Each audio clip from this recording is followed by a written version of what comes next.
This is my DPR 8EA9. When I'm doing analysis on spark plugs, it can be really confusing, even to me. I try to eliminate the bad things, and whatever's left has got to be good. First of all, there's no oil fouling on this plug. That's number one. Number two, doesn't seem to be running excessively rich. There's not a lot of carbon around the spark plug. And the insulator isn't totally white, so those are other abnormal conditions. The ground part of this, the hook, that has indications of a light brown color. I'll try and show you that.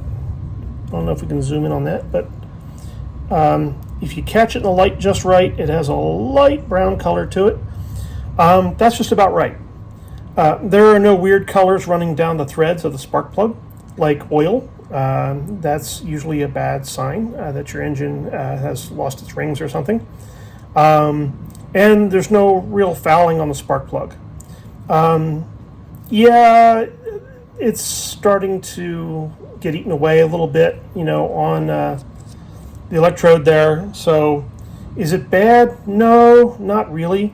What I'm going to do is I'm going to take this and I'm going to check the gap on it and put it back in and just keep on riding with it, because as far as I'm concerned, there's nothing wrong with this spark plug. I have this old gapping tool. It's probably as old as I am, and I can barely read it. I can say that if I check this here, the 35 thousandths won't go through. If I go down around 32 thousandths, it's a close one. And if I go down to 30 thousandths, well, that goes through. So I'm at about 32 thousandths or whatever. That's not terrible for this bike, and everything seems perfectly fine. So this is going back in the bike right now. When I do this job, I try to use a universal. That way I'm not struggling with this thing, and a decent length extension. This will help, and then sometimes I wrap my tools in tape so that they don't so they don't scratch things, like this part here, this which isn't being used right now. Eventually I'm going to attach it to the tank here with a spring. It helps to have a good spark plug socket, something with a rubber stopper in there, so you can put the spark plug in and it stays. This one doesn't have one. Now, I have other tool sets and other sockets, and that's a spark plug socket. That's not going to fit. So I don't think I've got one that's really right for the job. Oh, look at that. Okay, I do have one. All right, so I'm going to keep this one and I'm going to mark it. So my spark plug won't fall out right now. So what I'm going to do is I'm going to use this one to install the spark plug. And I'm going to put this extra universal on it so I can kind of turn it in. So in it goes.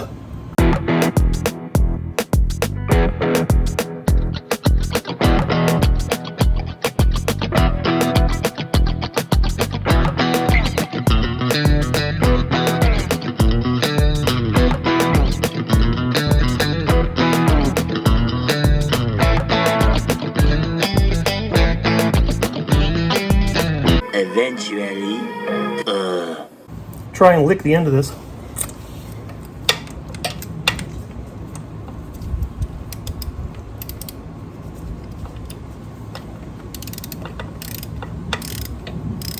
And it's not in, but it is turning.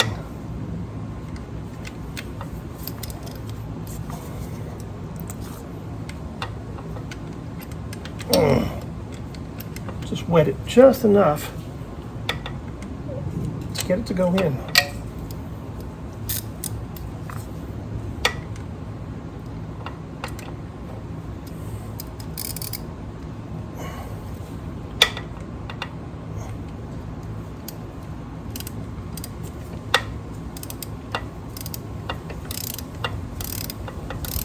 Okay, now I got it to turn.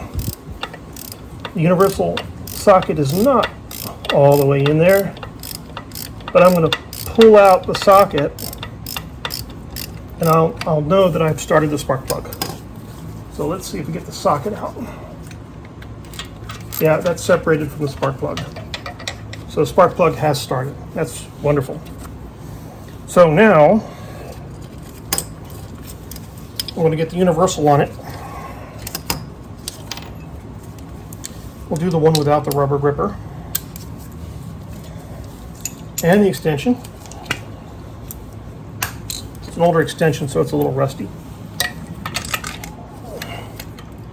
Now I can get on that real good. I can even put another universal on the end here, and that might even help me turn it a little bit. Now as I'm turning the spark plug, it's going to feel like it's grabbing and biting. I have never, ever, ever gotten a spark plug that did not seem to bite while it's going in. So that's just going and going and going, and that's going to take a little while. Now it's starting to bite a little bit more, but it's not done yet.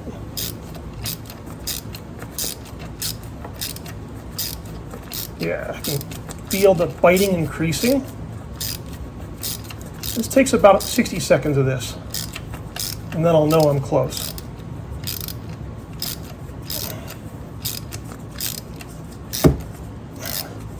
Don't hit your tank every time you turn it. All right. So you don't want to put much more effort in than just a light push. Otherwise you could break the spark plug off. You don't want to do that. So pull your tool out, touch it and wiggle it with your fingertip. That is secured. So, you know, I've done this when I was younger, and I've turned spark plugs in, and I'm like, yeah, it feels right, I've been doing this for a minute, feels good, and then I'm done, and the spark plug falls out. So, no, gotta check it. Then eyeball in the wire and push, and you're listening for the grind. Is that a loose piece of electrical tape? That it is. Okay, so that is in there. That's done. And everything's fine. There's nothing wrong with this bike. There's nothing wrong with the spark plug. It's the right color. I had a great time this morning. I'm going to show you some of that footage. And, you know, hey, get out there and ride. Just remember, it's triple digits out there in a lot of places. If you have those kinds of temperatures, do not ride. When it's 100 degrees, you know, 100, do not ride. 98, you're pushing it. You can soak your body down and ride for maybe 20 minutes. Ride wet, you know, ride really wet. Then go home and take a shower. But don't ride dry or dehydrated, because you'll burn yourself up, you'll pass out, you'll fall off your bike, and then you'll be found a lot later in serious trouble. So think about it before you go out and ride in those triple digit heat temperatures, because it can really hurt you. You know, you don't want that. Be safe out there. Ride safe. This is Christopher Thunder from Rider of the Storm and the World's Dirtiest Workshop saying bye-bye.